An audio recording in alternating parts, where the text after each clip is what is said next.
आप सभी को मेरा नमस्कार। आज मैं उपस्थित हूँ डीएलएड चतुर्थ सेमेस्टर हिंदी विषय में प्रोजेक्ट कार्य को लेकर के। यह प्रोजेक्ट कार्य एससीईआरटी द्वारा प्रेषित किया गया है कि आपको किन किन बिंदुओं पर प्रोजेक्ट कार्य करना है। तो आज हम जानेंगे कि हिंदी विषय में किन किन बिंदुओं पर हमें प्रोजेक्ट कार्य करना है। तो प्रेषित प्रोजेक्ट कार्य में हिंदी विषय में सबसे पहले हम देखते हैं जीवनी एवं आत्मकथा के मूलभूत अंतर को स्पष्ट करने हेतु लेख या सामग्री तैयार करना। दूसरा बिंदु है यात्रा वृत्तांत लिखना अथवा उसका पावर पॉइंट प्रेजेंटेशन बनाना। तीसरा बिंदु है कक्षा 1 तथा 2 के स्तर की एक चित्रकथा तैयार करना।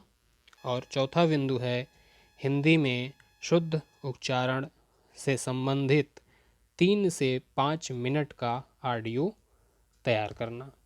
तो यह 4 बिंदु दिए गए हैं, लेकिन इन 4 बिंदुओं में से आपको सिर्फ और सिर्फ एक बिंदु पर किसी एक शीर्षक पर प्रोजेक्ट कार्य बनाना है, चारों पर नहीं बनाना है। जो भी आपको रुचिकर, सहज और बेहतर जिसमें आप अपने प्रदर्शन को कर सकते हैं उस बिंदु को आप चुनें और उस पर अपना प्रोजेक्ट कार्य तैयार करें। यह प्रोजेक्ट कार्य आपको 26 मई तक अपने संस्थान को प्रेषित कर देना है। तो बेहतर ढंग से प्रोजेक्ट कार्य आपको हम इस वीडियो में बताने चल रहे हैं और चारों बिंदुओं पर आप प्रोजेक्ट कैसे तैयार कर सकते हैं उसके कुछ नमूने, कुछ सुझाव हम इसमें प्रस्तुत कर रहे हैं। तो आप वीडियो को अंत तक अवश्य देखें, जिससे कि आप प्रोजेक्ट बनाने की अच्छी विधि से परिचित हो सकें। और इस प्रोजेक्ट कार्य से पूर्व भी मैंने एक प्रोजेक्ट बनाया था डीएलएड सेकेंड सेमेस्टर के हिंदी विषय के लिए। उस प्रोजेक्ट कार्य में हमने मुख्य पृष्ठ, प्रोजेक्ट क्यों बनाएंगे, प्रोजेक्ट की उपयोगिता क्या है इत्यादि बिंदुओं पर चर्चा की थी। वह वीडियो भी आप हमारे यूट्यूब चैनल पर देख सकते हैं। तो जो प्रोजेक्ट आपको तैयार करना है, जो प्रोजेक्ट आपको बनाना है, उसका सबसे पहले एक मुख्य पृष्ठ होगा, उस वीडियो में आपको मिल जाएगा। उस मुख्य पृष्ठ में आपकी संस्था का नाम, आपके बैच का नाम, आपके सेमेस्टर का नाम, अपना नाम, किस विषय पर प्रोजेक्ट तैयार कर रहे हैं, कौन सा शीर्षक है उसको अंकित करेंगे, प्राप्तकर्ता कौन है, और अपना पूरा विवरण उस मुख्य पृष्ठ पर आप प्रदान करेंगे। तो चलिए हम बढ़ते हैं आज के इस प्रोजेक्ट के लिए। चारों बिंदुओं पर अलग अलग हम इसकी चर्चा करते हैं। पहला बिंदु हमारा है वह है जीवनी एवं आत्मकथा के मूलभूत अंतर को स्पष्ट करते हुए लेख या सामग्री तैयार करना। तो हम इसको तैयार कैसे करेंगे? कह रहे हैं लेख लिखना है या इससे संबंधित सामग्री तैयार करना है, अर्थात आपको इस पर प्रोजेक्ट वर्क करना है, कार्य करना है। तो इसका प्रोजेक्ट बनाने के लिए जो बेसिक चीज़ें हैं उसको तैयार करने के साथ साथ जो इसकी विषय सूची होगी, इसका जो कवर पेज होगा, पहला पन्ना होगा, उसको बना लेंगे। उसके बाद हम उसमें यह दर्शाएंगे, सबसे पहले तो हम यह जानेंगे कि जीवनी क्या होती है, जीवनी क्या है। उसके बाद हम आगे जानेंगे आत्मकथा क्या है, फिर दोनों में मूलभूत अंतर क्या है इसको समझेंगे। तो यहाँ देखते हैं जीवनी क्या है। तो मैंने एक नमूने के तौर पर प्रस्तुत किया है, बाकी आप इसका और ज़्यादा विस्तार कर सकते हैं अपने प्रोजेक्ट वर्ग में और बेहतर ढंग से साज सज्जा के साथ, सुंदर लिखावट के साथ उसमें चित्रकारी करते हुए, उसमें कलात्मकता दिखाते हुए अपने प्रोजेक्ट को तैयार करेंगे। जीवनी को कथा भी कहा जाता है। जीवनी में लेखक किसी भी व्यक्ति का जीवन चरित्र प्रस्तुत करता है, जिसमें उस व्यक्ति के जीवन से लेकर मृत्यु तक की सभी घटनाएं सम्मिलित रहती हैं। इसका विषय यथार्थ होता है, अर्थात जीवनी ऐसी लिखी जाती है कि जो लेखक होता है वह किसी अन्य व्यक्ति के जीवन के बारे में, उसके जीवन में घटित होने वाली समस्त घटनाओं के बारे में लिखता है लेकिन जो लेखक है वह किसी दूसरे व्यक्ति के जीवन के बारे में लिख रहा है। जैसे आप यहाँ देख रहे हैं, विष्णु प्रभाकर का नाम सुना होगा।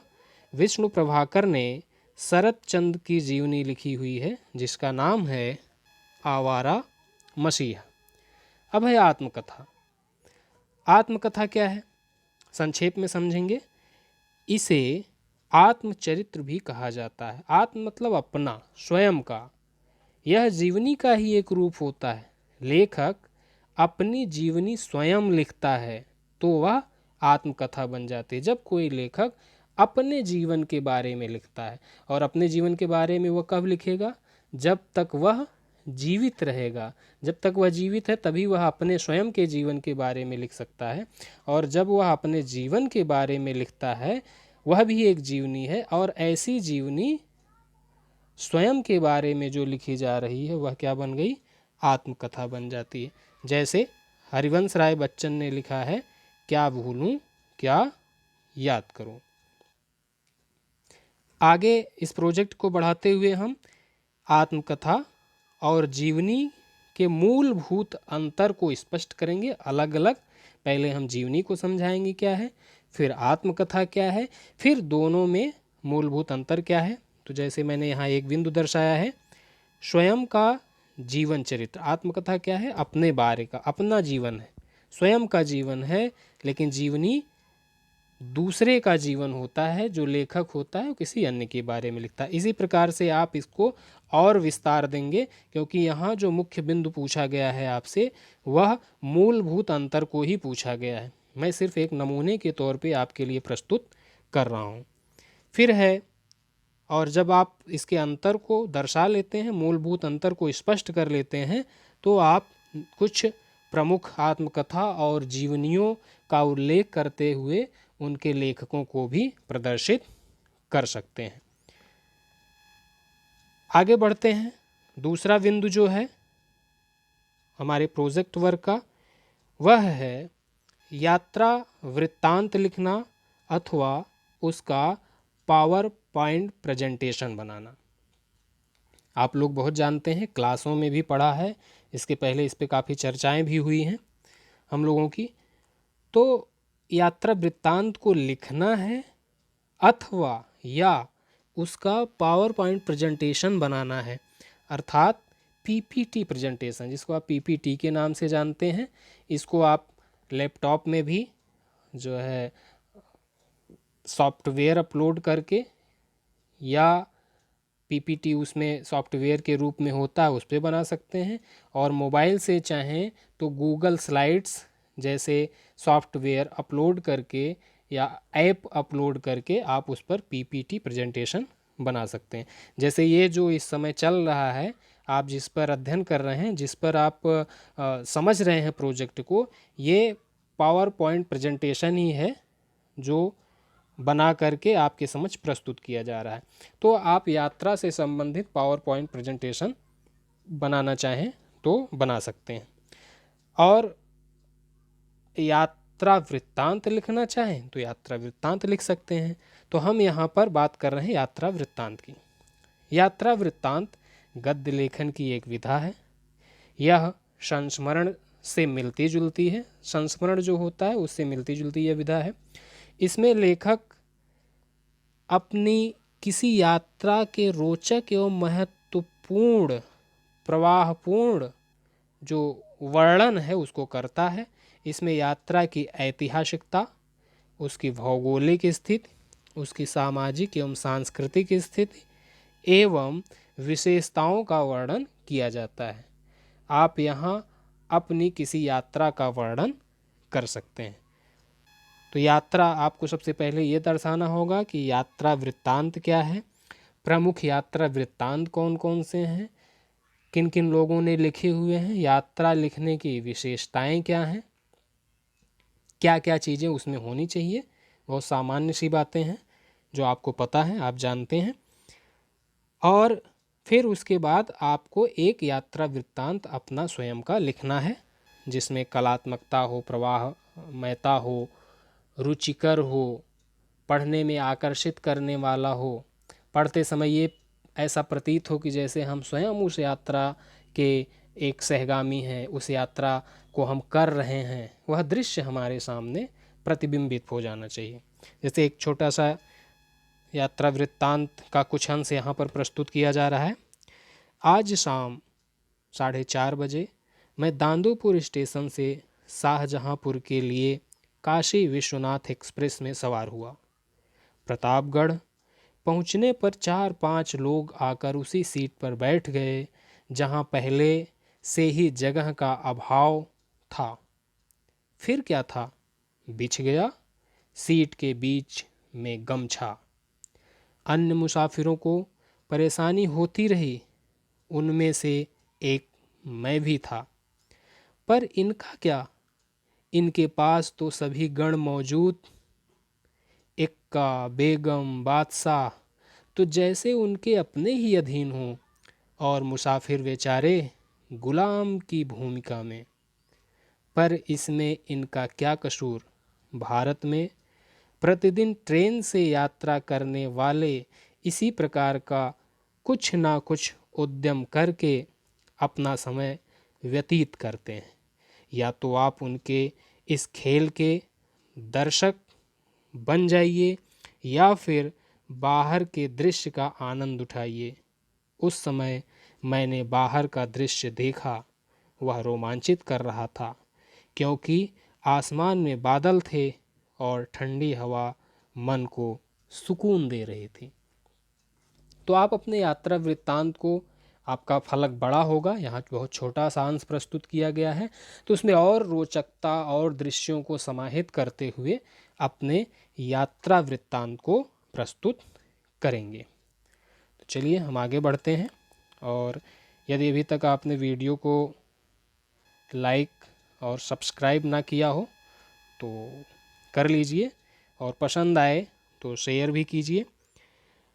हमारा तीसरा बिंदु है, थोड़ा सा वीडियो हमारा जो है हो सकता है बड़ा हो, तो आप वीडियो को पूरा अवश्य देखें। इसको देखते देखते आपको अंत तक इन चारों बिंदुओं पर प्रोजेक्ट तैयार करने की बेहतर विधि प्रदान हो जाएगी। अगला हमारा बिंदु है तीसरा, कक्षा 1 तथा 2 के स्तर की एक चित्र कथा तैयार करना। चित्र कथा क्या है? हम देखते हैं कि चित्रों के आधार पर बनी कथा को चित्र कथा कहते हैं। इसमें आप सिर्फ चित्रों को क्रमबद्ध तरीके से आगे बढ़ा सकते हैं, उसमें सिर्फ चित्र और चित्र ही होंगे, तथा चित्रों के साथ लेखन करते हुए भी कथा को आगे बढ़ा सकते हैं।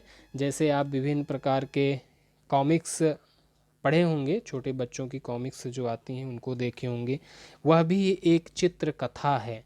चित्र के माध्यम से होता है, चित्र भी बना होता है, और चित्र जितना बड़ा होता है उसके सापेक्ष लेख काफ़ी छोटा होता है।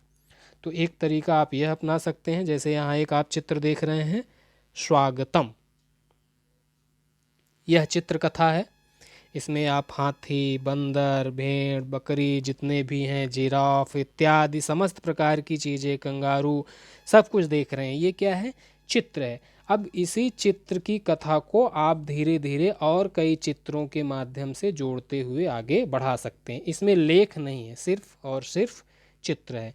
लेकिन वह चित्रकथा ऐसी हो जो प्रारंभ से अंत तक सभी चित्रों का तारतम्य जुड़ रहा हो, एक दूसरे से संबंध हो, और अंत में चित्र को देख करके ही पाठक यह समझ जाए कि कथा यहाँ से शुरू हुई। उसकी अपनी अपनी कल्पनाएं हो सकती हैं, उसका अपना अपना अर्थ निकल सकता है, लेकिन अंत तक वह समझ जाए कि कथा यहाँ से शुरू हुई और इसका अंत यहाँ पर जा कर के हुआ।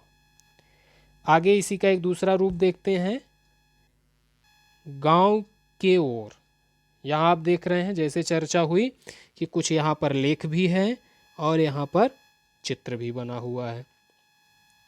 चित्र भी है, लेख भी है, लेख भी है, चित्र भी है। तो इस प्रकार की कथा भी चित्र कथा की श्रेणी में आती है, और आप ऐसी प्रक्रिया अपना करके भी एक बेहतर चित्रकथा का निर्माण कर सकते हैं। यहाँ और आगे देखते हैं, चित्रकथा का ही एक रूप यह भी है। यहाँ पर देख रहे हैं आप, चतुर चूहा नामक शीर्षक से है ये। यहाँ पर एक चित्र निर्मित किया गया चूहों की मंडली का, यहाँ बिल्लियाँ भी हैं, और फिर नीचे इस चित्र से संबंधित कुछ लेख लिख दिया गया। चतुर चूहा कहानी का एक प्रकार से चित्रण है, कथा है। तो ये कथा यहाँ पर लिखी गई है, इसको आप जो है पढ़ सकते हैं, जानते भी हैं कथा। इसी चित्रकथा का अगला पार्ट यह है कि जब कहानी आगे बढ़ी तो आप चित्र देख के भी समझ जा रहे होंगे कि बिल्लियाँ झपटी हुई हैं और जो चूहा है वह बिल के अंदर घुस रहा है। तो यहाँ से भी आप इसके बारे में भी कुछ लिखा गया है। इसको जो है इस चित्र चूहा, जो चतुर चूहा चित्रकथा है, इसको नीलम भदौरिया जी ने बनाया हुआ है। अच्छी चित्रकथा इन्होंने बनाई है। तो यह हमारा तीसरा टॉपिक जो है चित्रकथा पर आधारित, इसको हमने देखा और समझा। तो इस प्रकार से आप एक बेहतर चित्रकथा तैयार कर सकते हैं। और हमारा चौथा और अंतिम जो बिंदु है, जो शीर्षक है प्रोजेक्ट बनाने का, वह है हिंदी में शुद्ध उच्चारण से संबंधित 3 से 5 मिनट का ऑडियो तैयार करना। यही बिंदु डीएलएड 2019 के सेकंड सेमेस्टर के लिए भी आया था। आप उस वीडियो को देख के भी कुछ मदद अपनी ले सकते हैं, कर सकते हैं वहाँ से।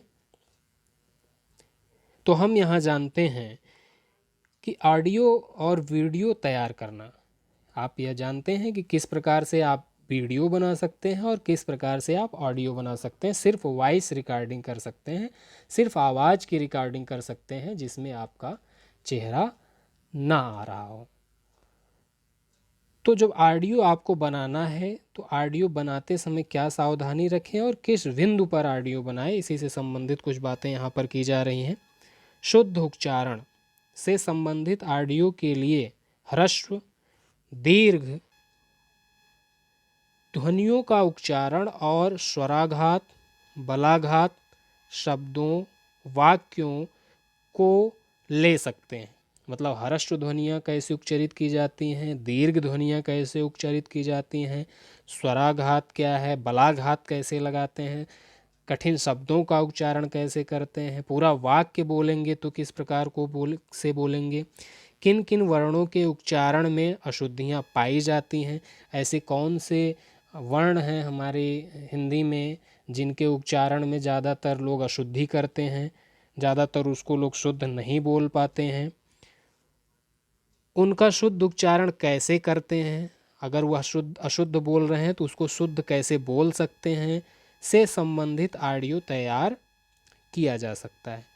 ऑडियो प्रारंभ करते समय एक बात यहाँ बहुत ध्यान देने की है कि जब भी आप ऑडियो तैयार कर रहे हों तो उसके प्रारंभ के समय में आप अपना नाम, सेमेस्टर, संस्था का नाम अवश्य रिकॉर्ड करें, जिससे ऑडियो को शुरू करते ही, उसको जो है चलाते ही, सुनते ही यह पता चल जाए कि ऑडियो का निर्माणकर्ता कौन है और कहाँ का है।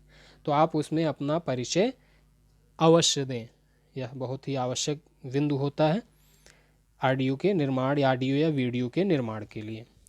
चलिए हम जानते हैं, जैसे अभी ऊपर चर्चा हुई कि किस किस बिंदुओं पर हम ऑडियो बना सकते हैं, इसकी और भी बहुत से बिंदु हैं। शुद्ध उच्चारण में ध्यान देने वाली बातें, शुद्ध उच्चारण में स्वर तंत्रियों का उपयोग कहाँ कहाँ से होता है, कैसे होता है, और शुद्ध उच्चारण आपको करके दिखाना है। जिन बिंदुओं को आप चुनें उसको शुद्ध उच्चारित करें, शुद्ध उच्चारण करते हुए ही आप उसको आगे बढ़ाएं। जैसे यहाँ पर है अ, आ, इ, ई, अ, आ, इ, ई।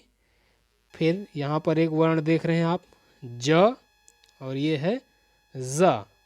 दोनों में अंतर है, यहाँ नुक्ता लगा हुआ, इस वर्ण पे आप गोले वाले वर्ण पे देख रहे हैं नुक्ता लगा हुआ है। तो पहला हो गया ज, दूसरा हो गया ज। ये है ड, ड़, ड, ड़, ढ, ढ़, ढ, ढ। इसके नीचे आप देखेंगे तो इस ड के नीचे बिंदी है और इस ढ के नीचे बिंदी है। फिर ये है 3 प्रकार के जो श होते हैं। सबसे पहला हमारा तालव्य श है, इसका उच्चारण तालु से होना चाहिए और सीटी जैसी ध्वनि आती है, तो इसका उच्चारण आप करेंगे श श। दूसरा एक मूर्धन्य श होता है जिसका उच्चारण आप करते हैं श श। और तीसरा है दंत स जिसका उच्चारण आप बहुत सरलता और सहजता से करते हैं स। फिर यहाँ एक शब्द लिखा हुआ है सन्यासी। दूसरा शब्द है आशीर्वाद आशीर्वाद। इसी के साथ आप सभी को भी आशीर्वाद।